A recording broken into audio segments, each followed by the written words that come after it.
오늘은 사순절에 나누는 로마서 말씀 두 번째로 지난주에 이어서 로마서 3장의 후반부의 말씀을 나눕니다. 오늘 나누는 말씀의 제목은 믿음으로 말미암아입니다. 이 말씀은 오늘 말씀의 가장 중요한 구절인 21절과 22절의 말씀에서 드러나는 믿음의 진리입니다. 21절, 22절의 말씀은 이렇게 말씀하죠. 이제는 율법 외에 하나님의 한 의가 나타났으니 율법과 선지자들에게 증거를 받은 것이라. 곧 예수 그리스도를 믿음으로 말미암아 모든 믿는 자에게 미치는 하나님의 은이 차별이 없느니라. 예수 그리스도를 믿음으로 말미암아 모든 믿는 자에게 미치는 하나님의 의라고 말씀합니다. 모든 믿는 자에게 미치는 하나님의 의가 예수 그리스도를 믿음으로 말미암아 우리에게 이루어졌다는 진리의 선언입니다. 오늘 말씀을 시작하면서 먼저 앞서 언급한 전반부의 말씀 내용을 상기하는 것이 필요합니다. 앞선 말씀에서 사도 바울은 인간의 우울한 죄성을 적나라하게 드러냈습니다. 한마디로 말해서 인간의 절망적이고 우울한 죄의 적나라한 실상이라고 할 수 있습니다. 3장 1절부터 20절까지의 내용을 풀어서 말하면 이렇게 정리될 수 있습니다. 의인은 없다. 하나도 없다. 유대인이나 이방인이나 모두 다 같다. 모든 인간은 다 죄의 깊은 절망 가운데 놓여 있다. 인간은 깨닫는 자도 없고 하나님을 찾는 자도 없다. 인간 모두는 다 치우쳐 무익하게 되었고 선을 행하는 자도 없다. 그들이 만들어내는 삶의 결과물은 죄악이 가득한 것이다. 그래서 그들의 삶은 파멸과 고통뿐이다. 그들은 진정한 평안을 누리지 못한다. 선언하고 있습니다. 이것이 앞선 말씀에서 사도 바울이 분명하게 밝힌 죄로 인한 인간의 깊은 절망의 상태였습니다. 이런 절망적인 인간의 죄 가운데 놓인 상황에서 유대인들은 율법의 소망을 가졌습니다. 왜냐하면 유대인들은 율법이 자신들을 구원해 줄 것이라고 생각했기 때문입니다. 그러나 이 생각은 터무니없이 어리석은 생각이었습니다.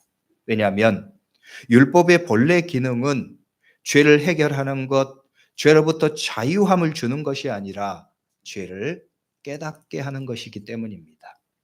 하나님이 이스라엘 백성들에게 율법을 주신 목적은 율법을 통해서 그들 자신이 얼마나 죄인인가, 얼마나 하나님의 은혜가 필요한 존재인가를 알도록 하시기 위해서였습니다. 이런 율법은 그들 스스로 구원할 수 없고 율법 앞에서 다만 자신의 죄인임을 고백하게 하는 하나님의 뜻이었습니다. 이 상황에서 또한 기억할 것은 하나님의 엄중하고 피할 수 없는 심판입니다. 죄의 결과는 하나님의 심판이고 죄에 대한 하나님의 심판은 죽음이기 때문입니다. 이 상황을 비유적으로 말하면 이렇게 표현할 수 있습니다. 이것은 마치 내가 어느 순간에 깨어보니까 이 기찻길에 온몸이 묶여 있는 상황과 같습니다. 손도 묶여 있고 발도 묶여 있고 온몸이 묶여 있습니다. 그 상태에서 이것저것 다 해보고 몸부림을 쳐봐도 그 묶임에서 벗어날 수 없습니다. 왜냐하면 죄라고 하는 인간은 도저히 끊어낼 수 없는 강력한 쇠사슬이 우리를 묶고 있기 때문에 그렇습니다. 나를 묶고 있는 쇠사슬은 죄라고 하는 쇠사슬입니다. 내가 묶여 있는 철길은 하나님의 심판입니다. 우리 인간은 도저히 이 길에서 벗어날 수 없습니다. 인간 스스로는 이 결박된 죽음의 철길에서 벗어날 수 없습니다. 그런데 저 멀리서 거대한 기차가 엄청난 기적을 울리면서 무서운 속도로 우리를 향해서, 나를 향해서 달려옵니다. 그 기차의 이름은 하나님의 심판이라는 기차입니다. 그 심판이라고 하는 이름의 기차는 멈출 수도 없고 멈추지도 않습니다. 크고 두려운 것입니다. 그 심판의 기차가 지나가고 나면 우리 모두는 완전히 사라지고 마는 거예요. 이러한 인간의 상황은 말 그대로 절망적인 상황이라고 표현할 수밖에 없습니다. 만약 우리가 실제로 그런 상황에 놓인다면 우리는 얼마나 절망적이고 두려운 마음이 들겠습니까? 그런데 갑자기 어디선가 영화에서 나오는 슈퍼맨이 나타납니다. 나는 아무것도 할 수 없는데, 나는 옴짝달싹 못하는데, 이 죄의 쇠사슬을 그가 단번에 끊어냅니다. 그리고 그 죽음의 철길에서 나를 구원해냅니다. 여러분, 그때의 마음이 어떨까요? 기쁨과 환희가 가득한 마음이 아니겠습니까? 그리고 그런 구원을 준 존재에 감사하고 찬양하지 않을 수 없게 되겠지요. 비유하자면 그 슈퍼맨이 바로 예수 그리스도이십니다. 바울은 앞번의 말씀에서 우리 인간의 이 절망적인 상황을 너무나 명백하게 보여주었습니다. 그리고 우리에게는 하나님의 심판의 기차가 무섭게 달려오는 상황임을 또한 보여주었습니다. 그런데 이러한 인간의 절망적인 상황에서 놀라운 반전의 일이 일어납니다. 그 놀라운 반전의 일을 사도 바울은 12절과 21절과 22절의 말씀을 통해서 이렇게 우리에게 선언합니다. 이제는 율법에 하나님의 의가 나타났으니 율법과 선지자들에게 증거를 받은 것이라 곧 예수 그리스도를 믿음으로 말미암아 모든 믿는 자에게 미치는 하나님의 은이 차별이 없느니라. 첫 말이 이제는입니다. 이제는 상황이 바뀌었다는 것입니다. 인간의 피할 수 없는 절망의 상태가 이제는 바뀌었다는 것입니다. 그래서 사도 바울은 계속해서 이렇게 증언합니다. 이제는 율법 외에 하나님의 의가 나타났다. 곧 예수 그리스도를 믿음으로 말미암아 모든 믿는 자에게 미치는 하나님의 의다. 그 의는 차별이 없다. 그래서 모든 사람에게 미친다. 한마디로 말해서 기쁜 소식입니다. 복음입니다. 그 복음의 메시지를 사도 바울은 계속해서 증언합니다. 22절, 23절, 24절의 말씀입니다. 모든 사람이 죄를 범하였음에 하나님의 영광에 이르지 못하더니 그리스도 예수 안에 있는 속량으로 말미암아 하나님의 은혜로 값없이 의롭다 하심을 얻은 자 되었느니라. 모든 사람이 죄를 범해서 하나님의 영광에는 결코 이르지 못합니다. 그러나 그리스도 예수 안에 있는 속량으로 말미암아 하나님의 은혜로 값없이 의롭다 하심을 얻게 되었다는 거예요. 여러분 다시금 이 말씀을 묵상해 보십시오. 두려운 하나님의 심판의 열차 앞에 두려움과 절망에 묶여 있는 인간 우리입니다. 아무것도 할 수 없습니다. 모든 노력도 허사입니다. 그래서 절망적인 상황에 놓여 있는 우리 자신입니다. 그런데 갑자기 우리를 묶고 있던 죄의 쇠사슬이 풀리고 우리는 안전한 곳으로 옮겨짐을 받습니다. 오직 우리의 구원자 예수 그리스도를 통해서 말입니다. 이것은 우리는 아무것도 한 일이 없는데, 우리는 아무것도 할 수 없는데 오직 하나님이 그리스도 예수의 십자가를 통해서 우리에게 이 하나님의 구원의 역사를, 구원의 일을 우리에게 이루신 거예요. 이러한 예수 그리스도의 구원 앞에 우리는 자랑할 것이 없습니다. 오직 감사할 것밖에 없습니다. 그래서 사도 바울은 27절의 말씀에서 이렇게 말합니다. 그런즉 자랑할 때가 어디냐 있을 수가 없느니라. 말씀은 계속해 이어집니다. 우리의 구원의 행위에서 난 것이 아니다 말합니다. 믿음의 법칙으로 난 것이라는 거예요. 무슨 법으로냐 행위로냐 아니라 오직 믿음의 법으로니라 말씀하고 있지요. 우리가 아무것도 할 수 없었으며 우리가 아무것도 하지 않았기에 그것은 우리의 의도 아니라는 거예요. 우리의 행위의 결과도 아닙니다. 오직 그것은 하나님의 은혜로 이루어진 하나님의 은혜의 사건입니다. 예수 그리스도의 십자가 죽으심을 통해서 이루신 예수 그리스도의 은혜의 사건입니다. 그러므로 그 구원은 은혜의 선물입니다. 하나님의 선물입니다. 예수 그리스도께서 그분의 생명과 전 존재를 희생하셔서 우리에게 주신 그리스도의 은혜의 선물입니다. 이 점을 사도 바울은 24절의 말씀을 통해서 정확하게 제시하고 있습니다. 이렇게 말씀하죠. 그리스도 예수 안에 있는 속량으로 말미암아 하나님의 은혜로 값없이 의롭다 하심을 얻은 자 되었느니라. 그리스도 예수 안에 있는 속량으로 말미암아입니다. 이 말을 쉬운 말로 번역하면 예수 그리스도께서 마련하신 구원의 길을 통해서입니다. 예수 그리스도께서 마련하신 구원의 길을 통해서, 그리고 하나님의 은혜로입니다. 하나님의 은혜로. 인간의 의도 아닙니다. 인간의 행동이나 행위의 결과도 아닙니다. 또한 그 일은 값없이입니다. 인간의 어떤 노력이나 대가도 필요하지 않다는 거예요. 왜냐하면 하나님이 값을 치르셨기 때문입니다. 독생자 예수 그리스도께서 십자가를 통해서 친히 그 값을 다 치르셨기 때문입니다. 그래서 예수님은 십자가에서 죽으시면서 마지막으로 이렇게 외치셨습니다. 다 이루었다. 다 이루었다. 요한복음 19장 30절의 말씀입니다. 예수께서 신 포도주를 받으신 후에 이르시되 다 이루었다 하시고 머리를 숙이니 영원히 떠나가시니라. 다 이루었다. 이 말은 헬라어로 테텔레스타이입니다. 이 말은 화가가 그림을 다 그려서 완성하고 최종적으로 자신의 인장을 찍으면서 외쳤던 말이었습니다. 이제 다 됐다. 이제 완성되었다. 이제 더 이상 할 것이 없다 선언하는 것이죠. 또한 이 말은 죄수가 교도소에서 그 복역을 다 마치고 모든 죄값을 다 치루었을 때, 그 모든 죄값을 다 치르고 석방되면서 그 최종적인 확정의 말이었습니다. 테텔레스타이. 죄의 값을 다 치루었다는 것입니다. 이제 남은 죄가 없다는 것입니다.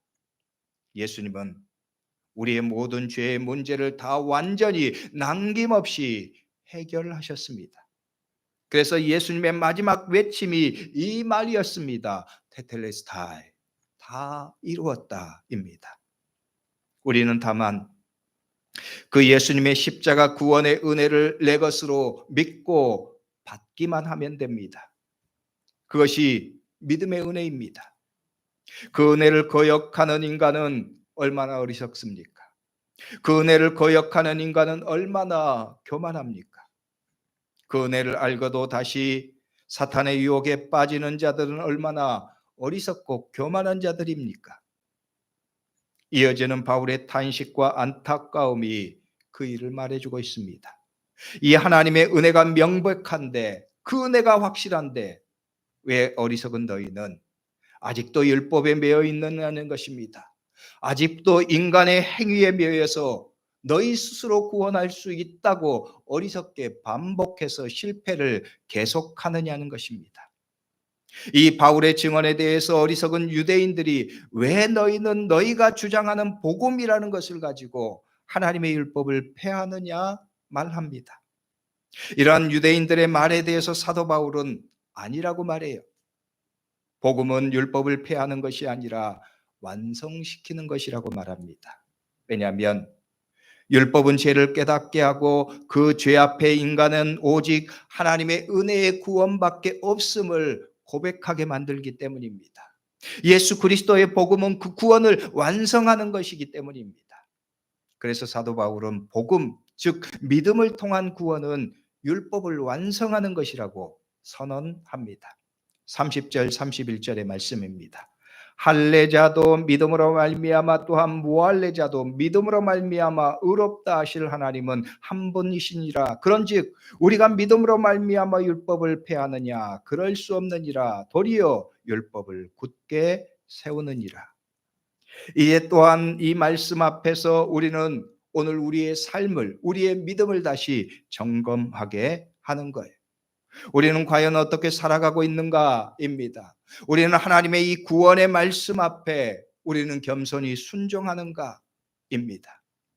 우리는 계속해서 예수 그리스도께서 나를 위해서 죽으셨다. 예수 그리스도의 십자가 은혜가 나를 위한 하나님의 구원의 은혜다 고백합니다. 그런데 실제 우리의 삶에서 우리가 그렇게 살아가고 있느냐는 거예요. 그런데 대부분의 인간의 삶은 그러하지 못할 때가 많다는 거예요. 왜냐하면 우리는 여전히 내가 주인이라고 생각하면서 살기 때문입니다. 나의 행위를 통해서 내 자신이 의롭고 내 자신이 인간의 구원을 성취할 수 있다고 착각하면서 살아가기 때문입니다. 그래서 인간은 끊임없이 자기 자신을 위해서 살아갑니다. 자기가 주인 된 삶을 살아갑니다. 그래서 사도 바울은 그런 불신앙의 증거로서 믿음의 지표를 제시합니다. 그것은 바로 교만입니다. 자기 자랑입니다.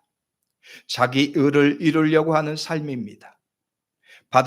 바리새인들처럼 행위를 통해서 의를 이루려고 하는 종교 생활을 하는 것입니다. 성도 여러분, 우리는 종교인이 아니라 그리스도인이 되어야 합니다. 종교인은 자기 중심적인 사람입니다. 종교 생활을 하는 이유는 자기 평안과 만족을 위해서입니다. 이 생의 복을 위해서입니다. 도덕적인 의를 통해서 자기 만족과 자기 자랑을 이루려고 하는 삶입니다. 그러나 그리스도인들은 내가 주인이 아니라 하나님께서 내 삶의 주인 되십니다. 예수 그리스도께서 내 삶의 주인이십니다. 그러므로 우리는 그분의 말씀을 듣고 순종하며 따르는 삶을 삽니다. 우리의 삶의 목적은 하나님의 영광을 위한 삶입니다. 예수 그리스도의 말씀에 순종해서 예수 그리스도처럼 자기의 십자가를 지고 주님을 기꺼이 따르는 믿음의 결단을 합니다. 그러나 그것은 허비되는 삶이 아니라는 거예요.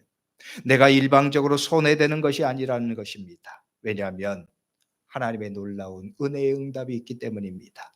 왜냐하면 하나님은 우리의 그러한 헌신과 순종에 비교할 수 없는 은혜를 베푸셨기 때문입니다.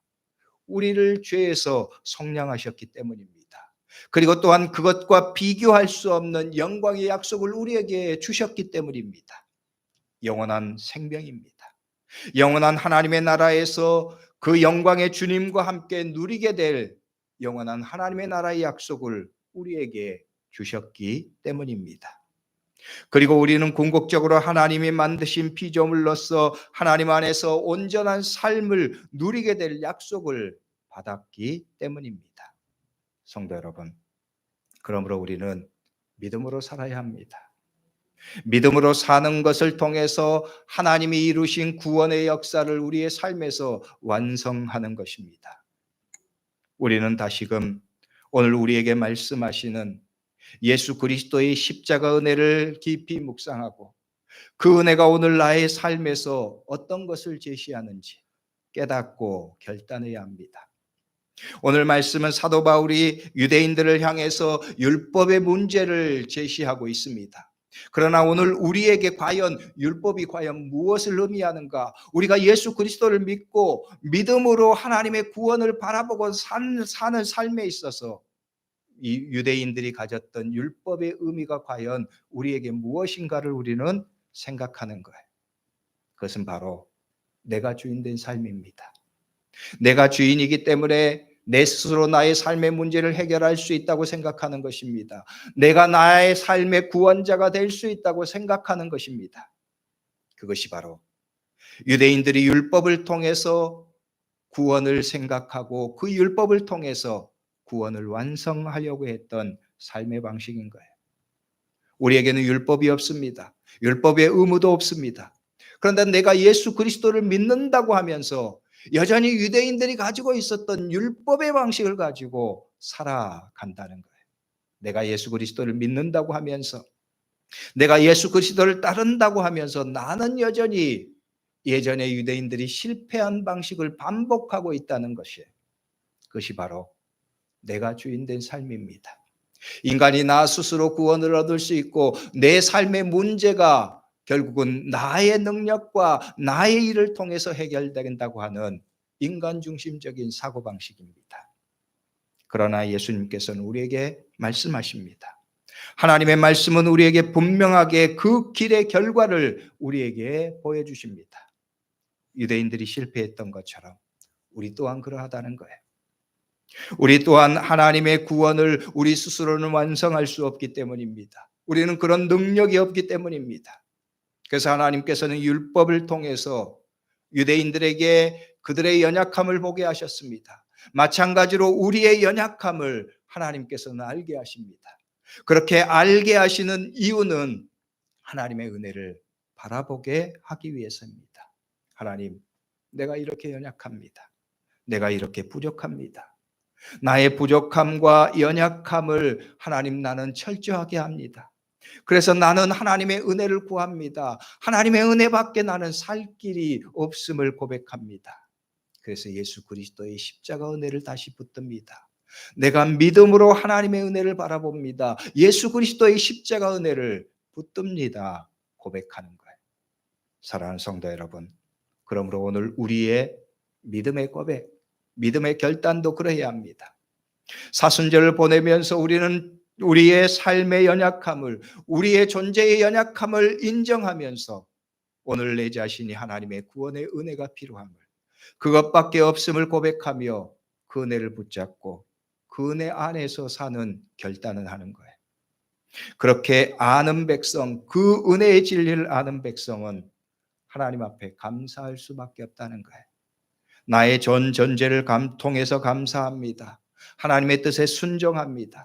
하나님의 말씀을 기꺼이 따르기를 결단합니다. 오늘 저와 여러분들의 믿음의 결단도 그러할 수 있기를 주의 이름으로 축복합니다. 그래서 성도 여러분, 감사하며 사십시오. 하나님의 말씀에 순종하며 사십시오. 나의 교만이 아니라 하나님의 은혜를 붙들고 살아가는 성도들이 되십시오.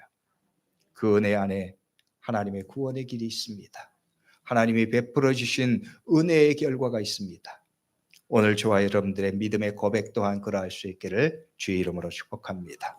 기도하겠습니다. 기도할 때 오늘 말씀을 붙잡고 통성으로 잠깐 기도하죠. 하나님, 그렇습니다. 나는 연약합니다. 나는 부족합니다. 그럼에도 불구하고 하나님